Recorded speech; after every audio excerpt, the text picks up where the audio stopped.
Salam sejahtera Malaysia. Selamat petang tuan-tuan dan puan-puan. Hari ini 24 Jun 2022. Tuan-tuan dan puan-puan yang dihormati sekalian, kes perbicaraan Najib Razak hampir kepada pemuncak sekarang.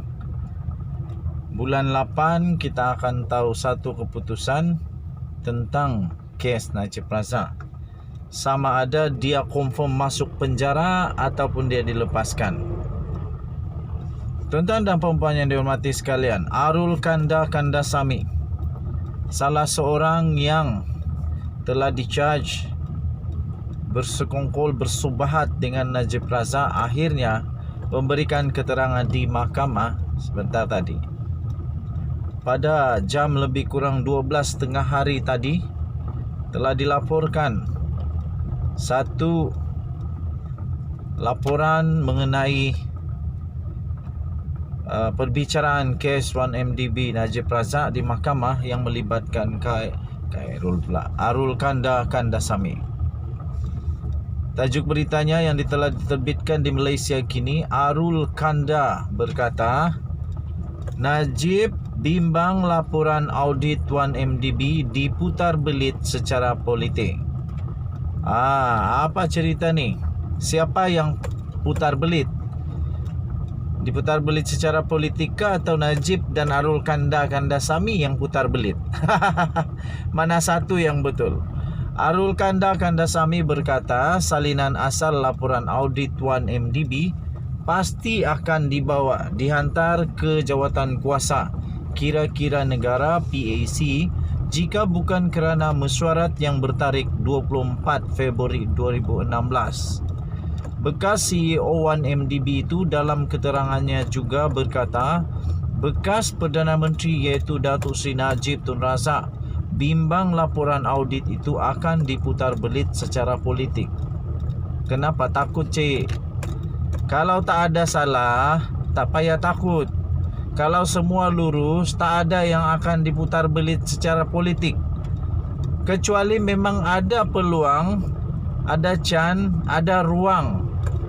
ruang sana kelompangan sehingga ada peluang untuk musuh-musuh politik kamu putar belitkan itu secara politik.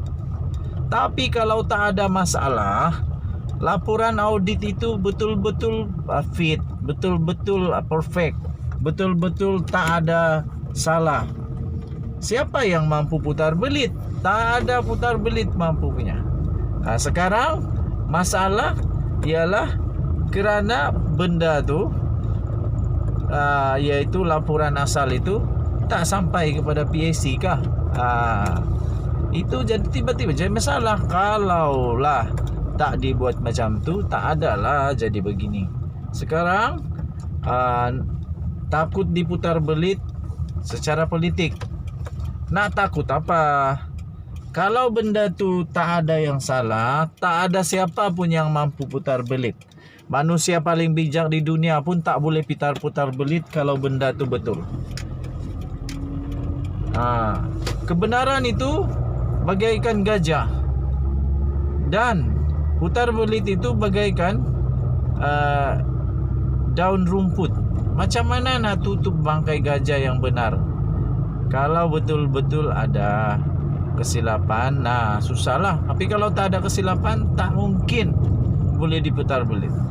Dia yang juga adalah merupakan tertuduh memberi keterangan lisan bagi perbicaraan kes laporan audit 1MDB terhadapnya dan juga terhadap Najib Razak di Mahkamah Tinggi Kuala Lumpur pada hari ini.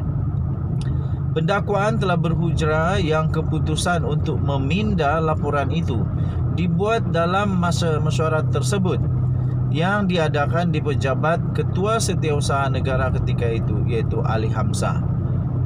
Selain Ali dan Arul Kanda, mereka yang hadir dalam mesyuarat itu adalah bekas Ketua Audit Negara iaitu Amrin Buang. Lepas tu ada juga bekas Pegawai Jabatan Audit Negara iaitu Saadatul Nafisa Bashir Ahmad. Lepas tu ada bekas Setiausaha Sulit Kanan Najib Sukri Saleh dan wakil dari Pejabat Peguam Negara pada ketika itu iaitu Zulkifli Ahmad. Ketika pemeriksaan utama dengan timbalan pendakwa raya iaitu Gopal Sriram pada hari ini, Arul Kandasamy berkata dia menerima panggilan telefon daripada Najib Razak sehari sebelum mesyuarat yang memintanya untuk hadir. Okey, demikian adalah transkrip di mahkamah yang telah dicatatkan tuan-tuan dan puan-puan. Sriram bertanya, dia ada jelaskan kenapa perlu hadir mesyuarat? Arul Kanda menjawab di mahkamah, ya, ada beberapa sebab yang diberikan Najib. Di antara sebabnya ialah untuk mempertahankan kepentingan syarikat 1MDB dan berkenaan skop audit yang akan dibuat oleh Jabatan Audit Negara dalam mengesahkan akaun 1MDB.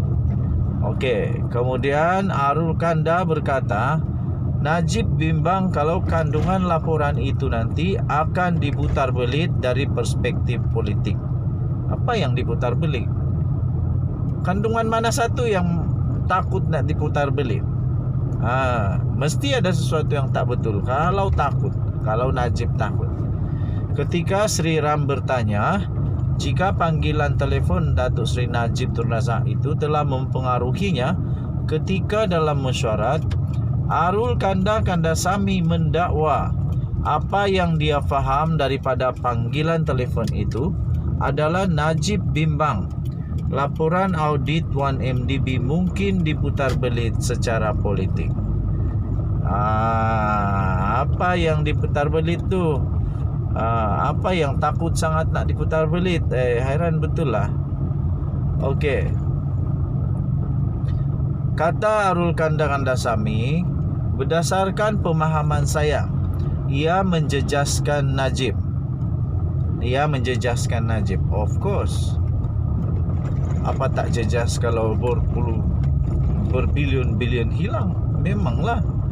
Katanya apabila Sriram bertanya berkenaan apakah pemahamannya berkenaan kebimbangan bekas Perdana Menteri itu.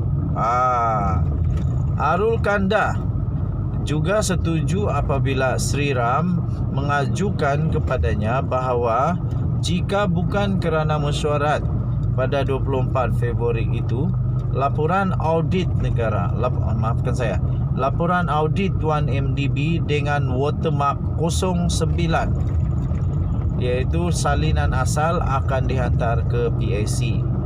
Terdahulu pada hari ini, Hakim Mohamed Nazlan sekali lagi saya ulang. Terdahulu pada hari ini, Hakim Mohamed Zaini Mazlan membenarkan permohonan pendakwaan untuk menjadikan Arul Kandasamy sebagai saksi utama terhadap Najib. Terhadap melawan Najib tu. Habislah Najib kali ini. Kalau Arul Kandasamy dah buka suara, dah beri penjelasan, mana lagi Najib nak lari. Sekarang kita tengoklah siapa yang putar belit sebenarnya fakta. Dan kenapa Najib Razak amat takut? Perlu dijelaskan dengan tepat. Ya, selepas Sriram berhujah, Arul Kanda memiliki maklumat material yang dapat mengukuhkan kes terhadap Najib, termasuk berkenaan dengan mesyuarat itu. Hari ini Arul Kanda berkata, sebelum hadir ke pendengaran PAC berhubung isu 1MDB pada 1 Disember 2015, dia telah diarahkan untuk hadir ke pertemuan dengan pengerusi PAC pada ketika itu, iaitu Hassan Arifin. Dia bagaimanapun tidak mendedahkan siapa yang mengarahkannya untuk bertemu Hassan, namun mendakwa pertemuan yang dibuat di rumah Ahmad Farid Ridzuan, pegawai khas Najib pada ketika itu. Okey, so tuan-tuan dan puan-puan, hari ini bermula sudah ketakutan Najib Razak menjadi kenyataan. Arul Kandasamy telah menyatakan kebenaran. Secara tidak sengaja, ada dua kemungkinan. Kemungkinan pertama, Najib Razak semakin teruk jadinya di mahkamah. Nombor dua, Najib Razak akan kelihatan tidak bersalah selepas ini, dan mungkin didapati tidak bersalah. Okey, tapi natijah kedua adalah Najib Razak bakal betul-betul didapati bersalah, tak boleh lagi lari mandatory bersalah. Okey, banyak lagi maklumat kamu boleh masuk ke dalam malaysiakini.com dan kamu boleh type tajuk dia, masuk dalam malaysiakini.com, bertarikh hari ini 24 Jun dengan tajuk dia Arul Kanda nokta bertindih Najib bimbang laporan audit 1MDB diputar belit secara politik. Denyut nadi suara rakyat bergema di channel ini. Kita jumpa lagi tuan-tuan dan puan-puan pada berita akan datang.